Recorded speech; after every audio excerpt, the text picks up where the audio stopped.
ఒకసారి కలకత్తాలో అభ్యాసి అయిన ఒక డాక్టర్ ఒక రోగిని పరీక్షించి అతను ఫలానా వ్యాధితో బాధపడుతున్నట్లుగా చెప్పాడు. అప్పుడు నేను ఆ డాక్టర్ను ఉద్దేశించి అతని రోగ నిర్ధారణ తప్పుగా ఉందని, ఆ రోగి వ్యాధి అతడి మెదడులోనే ఉందని చెప్పి దానికి తగిన వైద్యం చేయమని సలహా ఇచ్చాను.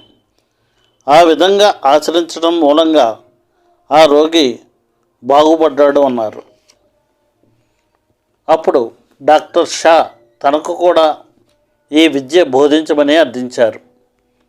దానికి బాబూజీ ఇలా సమాధానం చెప్పారు: నేను దీనిని ఎవరి వద్ద నుండి నేర్చుకొనలేదు.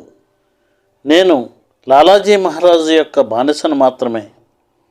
భగవంతుణ్ణి పట్టుకో, ప్రతిదీ సాధ్యపడుతుంది అన్నారు.